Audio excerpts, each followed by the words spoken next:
Hi hello ನಮಸ್ತೆ welcome back to my channel. ಇವತ್ತು ಒಂದು ಹೊಸ ವ್ಲಾಗ್ ಜೊತೆಗೆ ಬರ್ತಾ ಇದ್ದೀನಿ. ಏನಪ್ಪ ಅಂದರೆ ಸ್ವಲ್ಪ ಸ್ಪೆಷಲ್. ಇವತ್ತು ನಾನ್ ವೆಜ್ ಮಾಡಿದ್ದೀವಿ. ಬೆಳಗ್ಗೆನೇ ಎದ್ದಿದ ತಕ್ಷಣ ನಾನು ಬೇರೆ ಏನೋ ತಿಂಡಿ ಮಾಡಬೇಕು ಅಂದ್ಕೊಂಡಿದ್ದೆ. ಬೆಳಗ್ಗೆನೇ ನಾನ್ ವೆಜ್ ಚಿಕನ್ ತಂದು ಕೊಟ್ಬಿಟ್ಟಿದ್ದಾರೆ. ಸೊ ಬೆಳಗ್ಗೆ ನಾನು ಬಿರಿಯಾನಿ ಮಾಡಿದ್ನಾ. ಸೊ ಬಿರಿಯಾನಿ ಆದಮೇಲೆ ಮಧ್ಯಾಹ್ನಕ್ಕೆ ಅಂತ ಹೇಳಿಬಿಟ್ಟು ಸಾಂಬಾರು ಮಾಡಿದ್ದೆ. ನಾನು ಒಬ್ಬಳೇ ಇದ್ದಿದ್ದು, ಹಾಗಾಗಿ ರೈಸ್ ಮಾತ್ರ ಮಾಡ್ಕೊಂಡಿದ್ದೆ. ಯಾಕೋ ನೈಟು ಮತ್ತೆ ರೈಸ್ ತಿನ್ನೋಕ್ಕೆ ಇಷ್ಟ ಆಗಲಿಲ್ಲ. ಹಾಗಾಗಿ ನಮ್ಮ ಕಡೆ ಒಂದು ಕಡುಬು ಅಂತ ಮಾಡ್ತಾರೆ, ಅಕ್ಕಿ ಕಡುಬು. ಮೇ ಬಿ ಮಲೆನಾಡು ಕಡೆ ಇರೋರಿಗೆಲ್ಲ ಗೊತ್ತಿರುತ್ತೆ. ಅಕ್ಕಿ ಕಡುಬು ಮಾಡೋಣ ಚಿಕನ್ ಸಾಂಬಾರು ಜೊತೆಗೆ, ನಾನ್ ವೆಜ್ ಜೊತೆಗೆ ತುಂಬ ಚೆನ್ನಾಗಿರುತ್ತೆ ಅದು. ಸೊ ಹಾಗಾಗಿ ಮಾಡೋಣ ಅಂತ ಅಂದ್ಕೊಂಡೆ. ಸೊ ಬನ್ನಿ ಇವತ್ತು ಅದನ್ನು ಮಾಡೋಣ. ಹೇಗೆ ಮಾಡೋದು, ಆಲ್ಮೋಸ್ಟ್ ತುಂಬ ಜನಕ್ಕೆ ಮಲೆನಾಡು ಭಾಗದಿಂದ ಬಂದಿರೋರಿಗೆ ತುಂಬ ಚೆನ್ನಾಗಿ ಗೊತ್ತಿರುತ್ತೆ.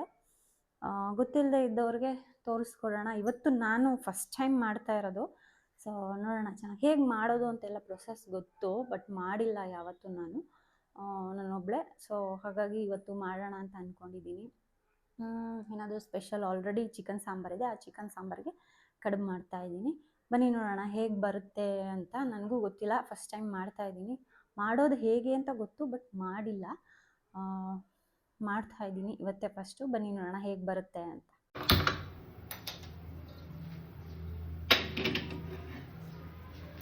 ಫಸ್ಟು ಒಂದು ಪಾತ್ರೆಯಲ್ಲಿ ನೀರು ಇಟ್ಕೊಬೇಕು. ಅದಕ್ಕೆ ಅಕ್ಕಿ ತರಿ ಹಾಕಬೇಕು. ಅಕ್ಕಿ ಪೌಡರ್ ಏನು ಅರ್ಧಂಬರ್ಧ ಪೂರ್ತಿಯಾಗಿ ಪೌಡರ್ ಮಾಡಿರಬಾರ್ದು. ರವೆ ಥರ ತರಿ ಮಾಡಿರ್ತಾರೆ, ಅದನ್ನು ಹಾಕಿಬಿಟ್ಟು ಅದಕ್ಕೊಂದು ಸ್ವಲ್ಪ ಉಪ್ಪು ಹಾಕಿಬಿಟ್ಟು ಅದು ಕುದಿ ಬರೋ ತನಕ ಬಿಡಬೇಕು. ಕುದಿ ಬಂದಮೇಲೆ ಸ್ವಲ್ಪನೇ ಮತ್ತೆ ಪುನಃ ಅಕ್ಕಿ ತರಿನ ಹಾಕಿ ತಿರುಗಿಸ್ತಾ ಇರಬೇಕು.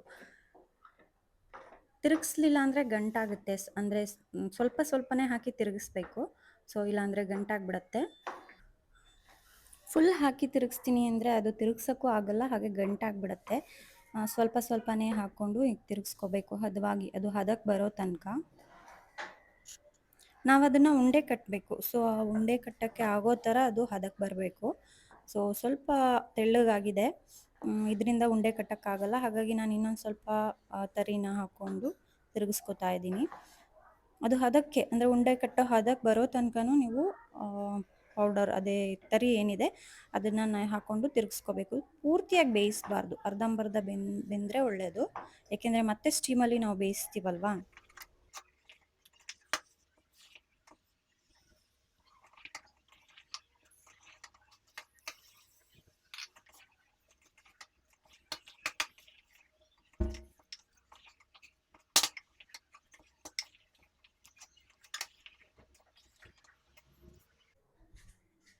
ಸೊ ಇದನ್ನು ಇವಾಗ ಉಂಡೆ ಕಟ್ಕೋಬೇಕು. ಎಲ್ಲ ಬೆಂದಿದ್ದಾಗಿದೆ, ಅರ್ಧಂಬರ್ಧ ಬೇಯಿಸ್ಬೇಕು, ಫುಲ್ ಬೇಯಿಸಲ್ಲ.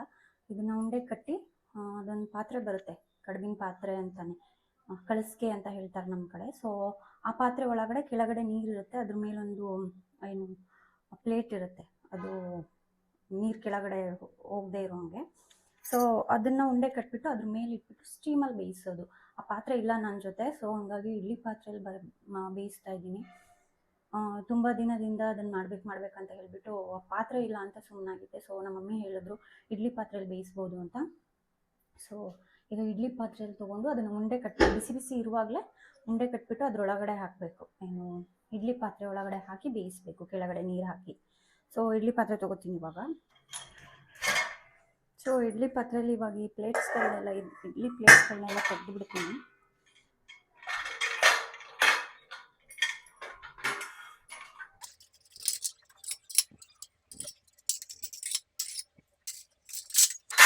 ಇಡ್ಲಿ ಪ್ಲೇಟ್ಸ್ ಎಲ್ಲ ತೊಗೊಂಡಿದ್ದೀನಿ. ಇದನ್ನು ಸ್ವಲ್ಪ ತೊಳ್ಕೊಂಬಿಡ್ತೀನಿ ಪಾತ್ರೆನ. ಸೊ ತುಂಬ ದಿನ ಆಯಿತು ಇಡ್ಲಿ ಮಾಡಿ, ಹಾಗಾಗಿ ಸ್ವಲ್ಪ ತೊಳ್ಕೊಂಬಿಡ್ತೀನಿ. ಇಲ್ಲಿ ನೋಡಿ 2 ಪ್ಲೇಟ್ ತೊಗೊಂಡಿದ್ದೀನಿ ಇಡ್ಲಿದು. ಸೊ ನೀರು ಹಾಕಬೇಕಲ್ಲ ಕೆಳಗೆ. ಇಡ್ಲಿಗಾದರೆ 1 ಪ್ಲೇಟ್ ಕೆಳಗಡೆ ನೀರು ಹಾಕಿದ್ರೆ ಸಾಕು. ಇದಕ್ಕೆ ಸ್ವಲ್ಪ ಜಾಸ್ತಿ ನೀರು ಹಾಕ್ತೀನಿ. ಸೊ ಇಷ್ಟು ಗ್ಯಾಪ್ ಬಿಡ್ತೀನಿ. ಇದ್ರ ಮೇಲೆ ಕಡುಬು ಏನು ಉಂಡೆ ಮಾಡಿರ್ತೀನಿ ಅದನ್ನು ಇಡ್ತೀನಿ. ಸೊ ಫಸ್ಟ್ ನೀರು ಹಾಕ್ಕೊಂಬಿಡೋಣ.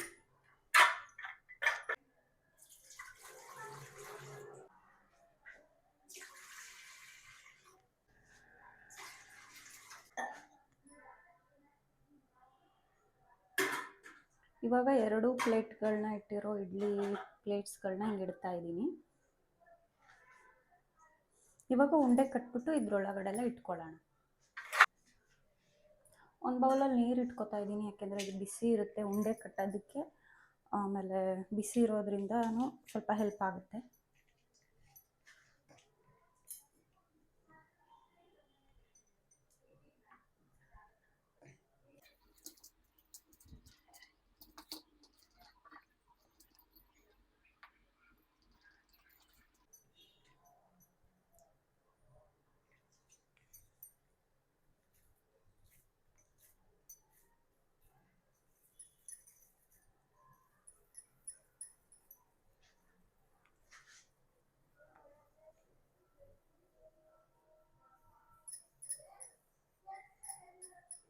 ನೋಡಿ, ಹೀಗೆ ಉಂಡೆ ಕಟ್ಕೊಂಡು ಇದ್ರೊಳಗಡೆ ಇಟ್ಕೊಳ್ಳೋದು.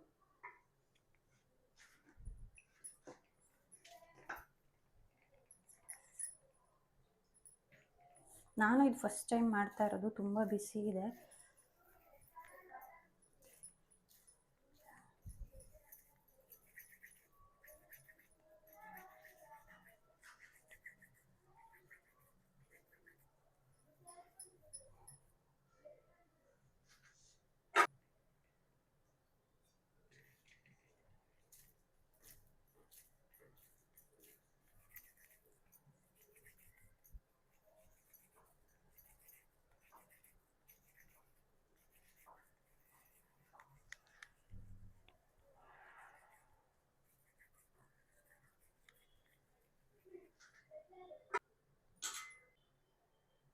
ಎಲ್ಲ ಆಗಿದೆ, ಅದನ್ನು ಕ್ಲೋಸ್ ಮಾಡಿಬಿಟ್ಟು ಇವಾಗ ಒಲೆ ಮೇಲೆ ಬೇಯಕ್ಕಿಡೋಣ. ಒಂದು 5ರಿಂದ 10 ನಿಮಿಷ ಬೇಯಕ್ಕಿಡೋಣ. ಒಂದು 5ರಿಂದ 10 ನಿಮಿಷ ಬೆಂದರೆ ಸಾಕು. ಸ್ವಲ್ಪನೇ ಆ್ಯಕ್ಚುಲಿ ಇಬ್ಬರಿಗೆ ಆಗಿರೋದ್ರಿಂದ ನಾನೊಂದು 5 ನಿಮಿಷ ಬೇಯಿಸ್ತೀನಿ ಅಷ್ಟೇ. ಅರ್ಧಂಬರ್ಧ ಆವಾಗಲೇ ಕುದಿಕೊಳ್ಳುವಾಗಲೇ ಬೇಯಿಸಿರ್ತೀವಲ್ವ, ಸೊ ಹಾಗಾಗಿ ಇವಾಗ ಒಂದು 5 ನಿಮಿಷ ಬೇಯಿಸ್ಕೊಂಡ್ರೆ ಸಾಕು.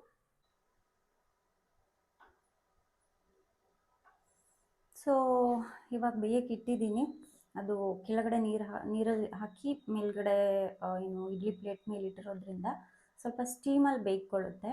ನಾನು ಫುಲ್ ಸಿಮ್ಮಲ್ಲಿ ಇಟ್ಬಿಟ್ಟಿದ್ದೀನಿ, ನಿಧಾನಕ್ಕೆ ಬೇಯ್ಕೊಳ್ಳಿ ಸ್ಟೀಮಲ್ಲಿ. ಅಂದರೆ ಯಾಕೆಂದರೆ ಇಡ್ಲಿ ಪಾತ್ರೆಯಲ್ಲಿ ಮಾಡ್ತಾ ಇರೋದಲ್ವಾ, ಸೊ ಅದಕ್ಕೆ ಅಂತಲೇ ಸಪ್ರೇಟ್ ಪಾತ್ರೆ ಇರುತ್ತೆ ನಮ್ಮೂರಲ್ಲಿ. ಆವಾಗಲೇ ಹೇಳ್ದಂಗೆ ಕಳಸ್ಗಿ ಅಂತ ಕರೀತಾರೆ ನಮ್ಮ ಕಡೆ, ಬೇರೆ ಕಡೆ ಏನು ಹೇಳ್ತಾರೋ ಗೊತ್ತಿಲ್ಲ. ಬೆಂಗಳೂರಲ್ಲೆಲ್ಲೂ ಆ ಪಾತ್ರೆ ಸಿಕ್ಕಿಲ್ಲ ನನಗೆ, ತುಂಬ ಹುಡುಕಿದ್ದೀನಿ ಬಟ್ ಸಿಕ್ಕಿಲ್ಲ. ನೆಕ್ಸ್ಟ್ ಟೈಮ್ ಏನಾದರೂ ಊರಿಗೆ ಹೋದರೆ ತೊಗೊಂಬರ್ಬೇಕು. ಇಡ್ಲಿ ಪಾತ್ರೆಯಲ್ಲೇ ಚೆನ್ನಾಗಿ ಬಂದರೆ ಇದರಲ್ಲೇ ಕಂಟಿನ್ಯೂ ಮಾಡ್ತೀನಿ, ಏನು ಪಾತ್ರೆ ತೊಗೊಳ್ಳಲ್ಲ. ಬಟ್ ನೋಡೋಣ, ಇದಕ್ಕಿಂತ ಅದೇ ಚೆನ್ನಾಗಿತ್ತು, ಆ ಪಾತ್ರೆಯಲ್ಲೇ ಚೆನ್ನಾಗಿ ಬರುತ್ತೆ ಅನ್ನೋದಾದರೆ ನೆಕ್ಸ್ಟ್ ಟೈಮ್ ಊರಿಗೆ ಹೋದಾಗ ಯಾವಾಗಲಾದರೂ ತೊಗೊಂಬರ್ತೀನಿ. ಇವಾಗ ಇಟ್ಟಿದ್ದೀನಿ, ಬೇಯ್ತಾ ಇದೆ. ಏನು ಸಿಮ್ಮಲ್ಲಿ ಇಟ್ಬಿಟ್ಟಿದ್ದೀನಿ, ಯಾಕೆಂದರೆ ಭಯ ನನಗೆ ಇಡ್ಲಿ ಪಾತ್ರೆಯಲ್ಲಿ ಮಾಡ್ತಿರೋದ್ರಿಂದ ಚೆನ್ನಾಗಿ ಬರುತ್ತೋ ಇಲ್ವೋ ಅಂತ ಗೊತ್ತಿಲ್ಲ ನನಗೆ.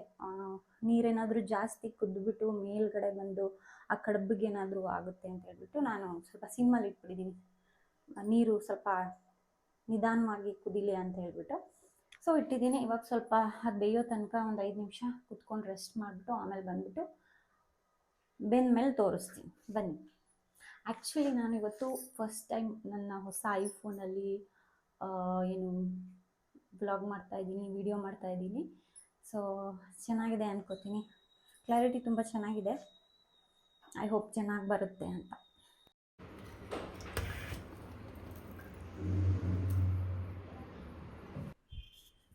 ಈಗ ಅಕ್ಕಿ ಕಡುಬು ರೆಡಿಯಾಗಿದೆ. ಸೊ ನಾನು ನೀಟಾಗಿ ಬಂದಿದೆ, ಬೆಂದಿರೋದೆಲ್ಲ ನೀಟಾಗಿ ಬಂದಿದೆ. ನಾನು ನೀರೆಲ್ಲ ಮೇಲೆ ಬಂದ್ಬಿಡುತ್ತೆ ಅಂತ ಅಂದ್ಕೊಂಡಿದ್ದೆ, ಇಡ್ಲಿ ಪಾತ್ರೆ ಅಲ್ವಾ, ಸೊ ಏನೂ ಆಗಿಲ್ಲ, ನೀಟಾಗಿ ಬೆಂದಿದೆ. ಈ ಕಡೆ ಚಿಕನ್ ಸಾಂಬಾರು ಇದೆ, ಬೆಳಗ್ಗೆನೇ ಮಾಡಿದ್ರಿಂದ ಸ್ವಲ್ಪ ಖಾಲಿಯಾಗಿದೆ. ಇನ್ನು ಪಕ್ಕದ ಮನೆಯವರು ಅವರು ಪೂರಿ ಮಾಡಿದರು ಅಂತ ಹೇಳಿ ಕೊಟ್ಟಿದ್ರು. ಸೊ ನಾವು ಪೂರಿಗೆ ಚಿಕನ್ ಸಾಂಬಾರಿಗೆ ಪೂರಿನೂ ಚೆನ್ನಾಗಿರುತ್ತೆ ಅಂತ ಹೇಳಿ ಚಿಕನ್ ಸಾರು ಜೊತೆನೇ ತಿಂದ್ವಿ.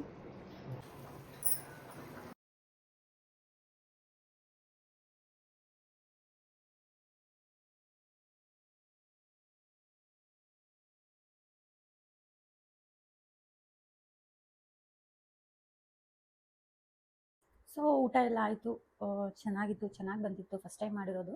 ಸೊ ಚೆನ್ನಾಗೇ ಆಗಿತ್ತು, ಏನು ಪ್ರಾಬ್ಲಮ್ ಏನಾಗಿರಲಿಲ್ಲ ಅಥವಾ ಚೆನ್ನಾಗಿ ಬಂದಿಲ್ಲ ಅಂತೇನಿಲ್ಲ. ಟೇಸ್ಟು ಚೆನ್ನಾಗಿತ್ತು. ಊಟ ಎಲ್ಲ ಮುಗಿಸ್ಕೊಂಡ್ವಿ, ಇವಾಗ ಇನ್ನೇನು ಟೈಮ್ ಆಗಿದೆ, ಮಲ್ಕೋಬೇಕು. ಸೊ ಇವತ್ತಿನ ವ್ಲಾಗ್ನ ಇಲ್ಲಿಗೆ ಮುಗಿಸ್ತಾ ಇದ್ದೀನಿ.